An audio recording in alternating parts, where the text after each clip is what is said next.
세 번째 이슈가 사실은 살벌하고 되게 중요한 이슈입니다. 뭐냐면 윤석열이가 지금 나토 갔다 오지 않았습니까? 지금 왔지요? 제가 오늘 기사를 못 봐가지고 나토 정상회의가 있었지요? 그래서 우리가 걱정한 게 뭐냐면 나토라는 건 여러분 기본적으로 유럽에서 유럽 국가들이 러시아를 견제하기 위해서 만든 군사 협력 기구예요. 군사 협력. 나토는 군사 협력입니다. 군사 협력. 나토가 되게 예민하고 무섭고 우리가 함부로 막 나토에 화해 가지 않아야 되는 이유가 무슨 이게 경제 협력 기구가 아니잖아요. 북대서양 조약 기구인데 이게 무슨 기구입니까? 군사 협력 기구예요. 군사 협력. 러시아를 견제하기 위한. 그래서 이 나토는 아시아하고는 아무 관계가 없어요. 아시아하고는. 그래서 나토에 아시아 국가들이 갈 이유가 없어요, 사실. 나토는 철저하게 유럽에서 러시아를 견제하기 위한 거니까. 지금까지는. 그래서 아시아하고는 관계가 없거든. 그래서 지금까지 우리 정부에서 한 번도 나토를 간 적이 없어, 지금까지는. 근데 윤석열 들어와갖고 연속 3년째 가고 있죠. 그 말은 앞으로 우리가 러시아에 대해서 적대하겠다는 겁니까? 한국과 러시아는 굉장히 긴밀한 관계였어요. 좋은 관계였기 때문에 우리가 나토를 가갖고 러시아와 관계를 이렇게 지금처럼 나빠지게 할 필요가 없다고요. 우리 입장에서는. 근데 지금 나토에 가면 안 되는 더 중요한 이유가 뭡니까? 러시아도 러시아지만 나토가 계속 지금 중국까지도 견제하고 있죠. 중국. 이유는 그거예요. 나토는 러시아를 견제하고 있는데 중국이 러시아를 돕고 있다. 그렇기 때문에 우리는 러시아도 견제하겠다. 지금 그런 입장이거든요.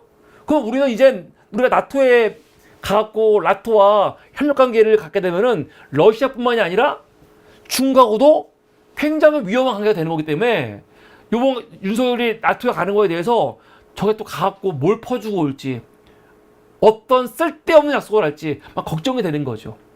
지금 실제로 미국도 당장 트럼프 같은 경우는 러시아 우크라이나 전쟁에서 빠져나오려고 하고 있잖아. 근데 지금 우리나라가 가갖고 윤석열이 우리가 우크라이나 지원하겠습니다. 그럼 이상하면 되겠다가는 이건 보통 문제가 아닌 거기 때문에 정말 그런 헛소리 같은 거 하면 안 되는데 걱정을 많이 했거든요. 근데 이번에 또 가갖고 걔네 또 중국 겨냥해가지고 예민한 문제에 또 이상한 짓 할까봐 걱정을 많이 했는데 우선 이번 나토 결과 두 가지가 주목할 만합니다. 하나는 뭐냐? 나토에서 공식적으로 중국에 대해서 굉장히 강하게 성명이 나왔죠. 중국은 러시아의 결정적 조력자라고 선언을 했어요. 그 말은 앞으로 뭡니까? 나토가 지금까지는 유럽에서만 영향을 미쳤는데 나토가 아시아 쪽에서도 그 영향을 미치겠다. 그런 게 있는 거거든요. 그러니까 앞으로 나토는 진짜로 러시아뿐만이 아니라 중국 문제에도 나토가 개입하겠다는 이런 이 의미가 있는 거지. 그래서 사실은 앞으로 우리가 나토에 대해서 굉장히 조심스럽게 접근을 해야 된다는 게 하나 있는 거고, 두 번째, 이번 나토에 아시아 국가들이 참여를 했습니다. 나토에 아시아 국가들. 어떤 국가들이 갔습니까? 나토에 요번에 일본, 한국, 오스트레일리아, 그리고 뉴질랜드, 그런 나라들이 갔거든요. 그런 나라들을 왜 간 겁니까? 왜 부른 겁니까?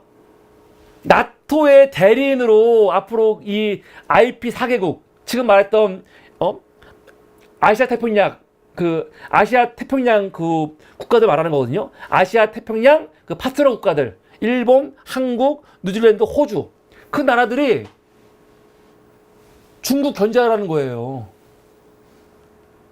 그래서 그 아시아 태평양 국가들도 성명이 나왔단 말이에요. 나왔는데 다행스러운 거는 중국에 대해서는 직접적으로 성명은 안 나왔지만 그건 다행이야. 그건 다행이야. 그런데 뉘앙스로 보면요, 여긴 분명히 중국에 대한 견제가 있는 거죠. 그래서 이거와 관련해 가지고 지금 한국과 한겨레와 경향이 아주 우려스러운 목소리를 내고 있는 겁니다. 우선 오늘 기사를 볼까요? 어제 기사, 나토 중국의 강력 경고, 러 전쟁의 결정적 조력자라고 아예 규정을 했어요. 이번 선언에서. 그러니까 나토가 굉장히 강하게 지금 중국에 대해서 비판을 했습니다. 나토 정상들이 중국을 러시아의 우크라이나 전쟁 수행에 대한 결정적 조력자라고 규정했다. 중국은 소위 무제한의 파트너십과 러시아 방위산업 기반에 대한 대규모 지원으로 러시아의 우크라이나 전쟁에 대해 결정적 조력자가 됐다고 비판했다. 나토 정상들은 이는 러시아가 이웃 국가들에 가하는 위협을 중대시킨다며 우리는 유엔 안전보장이사회 상임이사국인 중국이 각별한 책임감을 갖고 유엔 헌장의 원칙과 목적을 준수하고 러시아의 전쟁에 대한 모든 물질적, 정치적 지원을 중단하기를 촉구한다고 발표했다. 그러면서 중국은 자국의 이익과 명성에 부정적 영향을 미치지 않으면서 유럽의 최근 역사에서 가장 큰 전쟁에 조력할 수는 없다. 중국은 우리의 이익, 안보, 가치에 도전하는 야망과 강압적 정책을 명시하고 있다. 중러의 심화하는 전략적 파트너십, 규칙에 기반한 국제 질서를 악화시키고 개편하려고 그들이 서로 강화하는 시도는 깊은 우려를 낳는다. 하면서 중러가 이렇게 파트너십이 공고해지는 것에 대해서 우려하고 있다. 하면서 중국에 대해서 비판하고 있는 거죠. 그러니까 나토가 지금까지는 러시아만 겨냥했는데 이제는 분명한 거, 나토는 러시아뿐만이 아니라 중국도 이제는 겨냥하고 있는 거예요. 그래서 우리가 신중해야 되는 게 나토와 이렇게 계속 나토에서 대한민국이 무슨 역할을 하려고 하고 있고 웃긴 거예요. 그게 단순히 러시아만 적대시하는 게 아니고 중국을 대놓고 적대시하는 거거든요. 그래서 한겨레가 사설을 쓴 거죠. 중국과 대립하지 않는 개방적, 포용적 IP4 만들어야. IP4라는 건 아까 말씀드렸죠.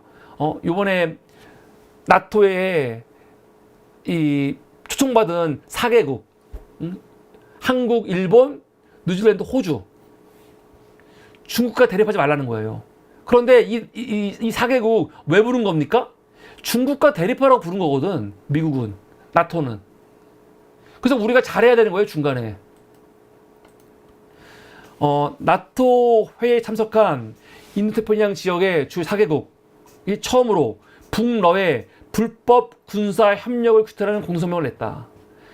이번에 성명은 북한과 러시아의 그 협력에 대해서만 얘기를 하고 중국에 대한 얘기는 안 했어요. 이건 다행이야, 그나마.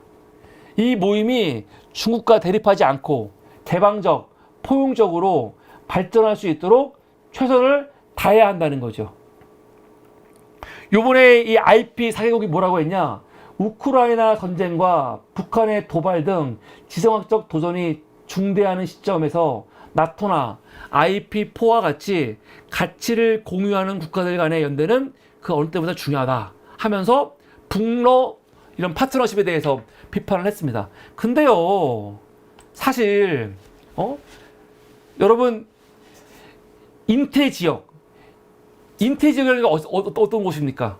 인도태평양 지역이 있잖아요. 인도태평양 지역은요, 여기에 뭐가 포함됩니까?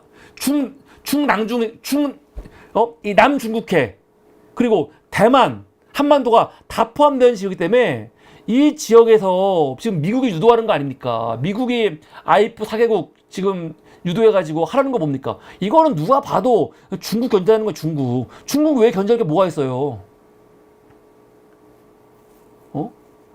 너무 당연한 거 아니야? 이 인도태평양 지역에서 중국은 계속 이 인도태평양 안에서 군사협력 같은 거 절대 하면 안 된다 이런 말 하고 있거든요. 근데 미국은 계속 요 안에서 인도태평양 국가들이 군사협력을 맺어가지고 중국을 견제해주기를 원하고 있잖아, 지금. 중국이 만약에 대만을 침공한다? 그러면 이 인도태평양 국가들이 개입해가지고 중국과 싸우라는 거 아닙니까? 그러면 그 선봉 누가 쓰는 겁니까? 결국은 한국이에요. 미쳤어, 우리 이걸 왜 해야 돼? 그런 거 하지 말자는 거거든요. 근데 계속 이걸 유도하고 있는 거죠, 미국이.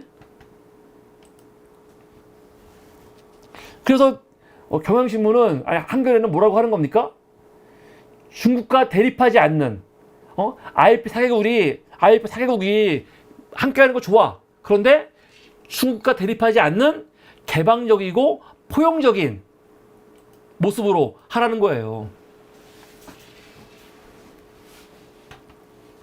요번 중국은 그동안 인태 지역에서 나토 같은 군사 동맹이 생겨서는 안 된다고 거듭 강조해 왔다. 지난 11일 날 성명이 나왔죠. 나토가 아태 지역에도 손을 뻗쳐 중국의 주변 국가와 미국의 동맹들과 군사 안전 연계를 강화하고 있는데, 이것은 중국의 이익에 손해를 끼치고 인태 지역의 평화 안정을 파괴하는 것이다 라고 말하고 있습니다. 한겨레의 이 마지막 부분이 굉장히 중요해요. 나 놀랬어. 야, 한겨레가 그래도 이렇게 글을 쓰네? 뭐냐? 우크라이나 전쟁이 발생한 핵심 원인은 나토의 과도한 동진 정책이 러시아의 안보 이익을 위협했기 때문이다. 이를 뻔히 알고도 중국을 쓸데없이 포위 배제해 불필요한 갈등을 유발하면 또 다른 갈등이 발생할 수 있다. 이 부분이 굉장히 중요한 부분입니다. 이거 굉장히 예민한 부분인데, 이 예민한 부분을 한겨레가 과감하게 글을 썼어요. 무슨 말이냐면, 우크라이나와 러시아가 전쟁을 한 이유가 뭡니까? 지금 일반적으로 해외 언론들은 다 뭐라고 해요? 많이 일반적으로 그냥 러시아가 우크라이나를 공격했다, 그거만 말하잖아. 근데 더 근본적으로 파고들면 우크라이나가 러시아를 공격한 이유, 군사 행동한 이유가 뭡니까? 그 이유가 뭐냐? 여기는 우크라이나와 러시아의 문제가 아니고 나토가 과도하게 동진 정책 피고 있다는 거죠. 이게 결국은 이번 전쟁의 원인이라는 거예요. 나토가 계속 동진 정책 피면서 러시아를 장악하는 바람에 러시아가 우크라이나를 쳤고, 마찬가지로 지금 인도태평양 지역에서 자꾸 군사 군사 동맹 같은 거 만들어 가지고 우리가 중국을 장악하면 결국 중국도 러시아처럼 군사 행동 할 수 있다, 그 얘기하는 거죠.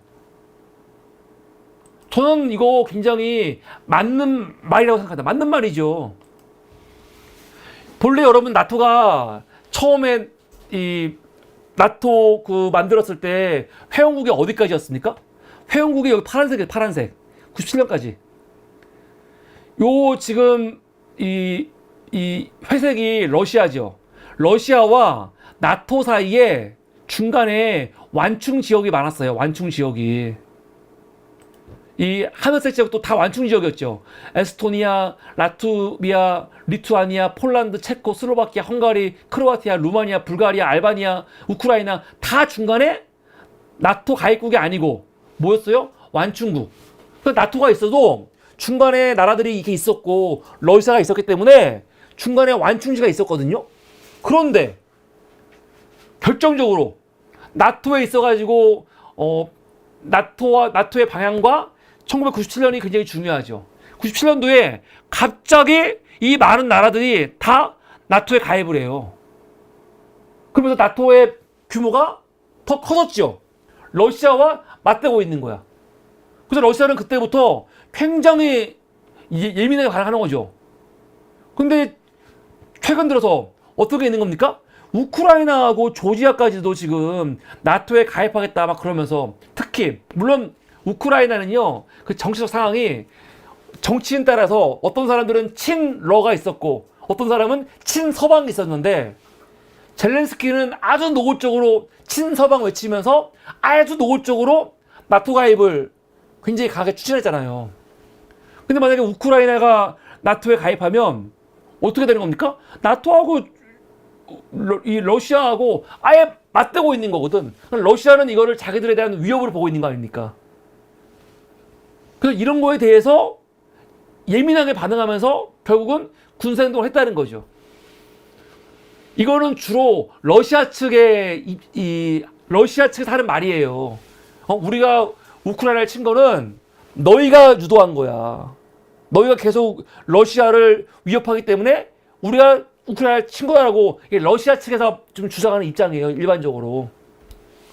그런데 이런 모습을 생각했을 때 중국도 이럴 수 있다는 거죠. 자꾸 뒤에서 미국이 사주해가지고 일본, 또 한국, 호주, 뉴질랜드 뭉쳐가지고 막 군사활동하고 중국 자극하면은 중국도 러시아와 같은 이유에서 충분히 대만이건 한반도건 일본이건 군사행동 할 수 있는 거 아니야? 그런 염려를 하는 겁니다. 그래서 쓸데없이 중국을 자극하지 말아라. 그런 게 한글의 그 사설에 있는 내용인 거죠. 경향신문도 사설이 나왔습니다. 아시아까지 영향을 넓히는 나토, 그 대열에 고민 없이 동참한 한국. 이건 비판하는 거죠. 윤석열, 네가 머리가 있는 새끼야? 그 말 하고 있는 겁니다. 거기에 왜 들어가? 그게 하고 있는 거죠. 나토가 요번에 창설 75주년 맞아가지고 정상회의 했고, 중국을 두고 우크라이나를 공격한 러시아의 결정적 조력자라고 비난하면서 공동 대응을 다짐했습니다. 지금까지는 나토가 러시아를 상대로만 유럽에서 방어 활동을 했는데, 이제는 아시아까지 영향력을 넓힌다는 거 아닙니까? 이번에 윤석열이 뭐라고 했냐면 나토 공공포럼에서 이렇게 말했어요. 냉전이 종식된 지 35년이 지난 지금 우리는 새로운 도전 세력을 마주하고 있다. 그들은 보편적 가치와 규범에 기반한 국제 질서를 부인하고 있다. 강압을 통한 현상 변경 시도를 차단하는 유일한 방법은 동맹과 우방국들이 압도적 힘을 갖추고 단결하는 것이다. 중국이란 말은 안 했지만 경향신문이 볼 때 이거는 지금 중국을 염두에 둔 발언이라고 지금 보고 있거든요. 이러면 굉장히 위험한 겁니다. 지금 여기서 말하고 있는 현상 변경이라는 거는 중국이 대만을 지금 치려고 하는 거, 이거를 지금 빗대어서 하는 표현이죠. 빗대서. 나토가 아시아까지 활동 범위를 확장하는 것이 바람직한지에 대해서는 서방 내에서도 이견이 있다. 나토가 유럽 안보도 책임지지 못하는 현실에서 군사력을 아시아에 투사하는 것은 유럽 안보를 더 위태롭게 할 뿐 아니라 중국의 행동을 더 거칠게 만들 위험성이 있다는 거죠. 위험성이 있지요. 근데 여러분, 이게 진짜 위험한 게 중국을 자극하는 게 단순히 중국이 아니에요. 지금은 나토가 러시아와 대립하고 있지 않습니까? 그런데 지금 지들이 영향을 넓혀갖고 중국과 대립한다. 그럼 만약에 러시아와 중국이 손잡으면 어떡할 겁니까? 러시아와 중국이 전 세계 군사력 2위, 3위입니다. 뭐 핵탄두 수에서는 압도적으로 미국에 밀리지만 핵탄두 수가 수천 개 있는 게 무슨 의미가 있습니까? 중국과 러시아가 손잡으면 어떡할 겁니까? 난 이해가 안 되는 게, 사실 중국은요 좀 달라요. 중국은 러시아와 다릅니다. 러시아는 지금 전 세계에서 불량 국가라고 거의 낙인이 찍혔죠. 푸틴은요. 그런데 중국은 그렇지가 않아요. 중국도 자기들이 이런 러시아나 북한과 같은 불량 국가로 서방으로부터 이렇게 인식되고 싶지 않거든요. 중국은 이미 경제력 대국이기도 하고 전 세계에서 얼마나 활발하게 활동하고 있습니까? 중국은 전 세계에서 사실은 미국의 대안으로 본인들이 국제 질서를 지키는 그런 수호자 역할을 하고 싶어 해요. 그런데 그런 중국을 사실은 계속 이렇게 몰아붙여가지고 북중러가 이렇게 똘똘 뭉치게 하는 거는, 이거는 사실은 전 세계의 입장에서도 좋은 게 아니에요. 근데 지금 계속 미국을 중심으로 해갖고 중국을 계속 압박하고 있죠. 심지어 이번에는 나토도 중국을 적대시하는 지금 성명이 나온 거 아닙니까? 근데 그런데 문제는 뭐냐? 대한민국이 막 앞장서는 거. 이거는 진짜 미친 짓인 거죠. 이러지 말라는 거예요. 한국이 미국의 아시아 유럽 통합방위 전략에 한층 더 깊이 들어가게 되면 중국과 협력하기 위한 공간이 좁아진다는 거죠. 왜 미국 때문에 한국이 그런 짓을 합니까? 정말 미국은 나쁜 새끼들이에요. 지들이 지금 여러 가지 이 면에서 뭐 경제건 뭐건 간에 여러 가지 면에서 예전 같은 이런 위치가 안 되니까 자꾸 지금 뭐 경제라든가 여러 가지에서 지금 중국한테 자꾸 따라잡히고 있으니까 중국을 견제하기 위해서 어떻게 하고 있는 겁니까? 자꾸 중국과 대립하면서 그 앞잡이로 일본과 한국을 쓰고 있는 건데 한국이 더 앞에 가갖고 지금 중국한테 막 칼을 막 휘두르고 있는 거 아니야. 미친 새끼들. 이런 짓을 우리가 하면 안 된다는 거예요, 지금. 근데 윤석열이 앞으로 3년간 더 어떤 짓을 할지 걱정되는 거죠. 그러니까 국내 경제를 망치고 지금 대한민국 우리 국내 문제도 이렇게 혼란스럽지만 국내 문제뿐만이 아니라 윤석열 3년 동안 지금 외교 국제관계에서의 한국의 위치도 굉장히 문제가 많아지고 있는 겁니다, 지금. 네, 걱정이죠, 걱정. 예. 이게 오늘 세 번째 이슈였습니다.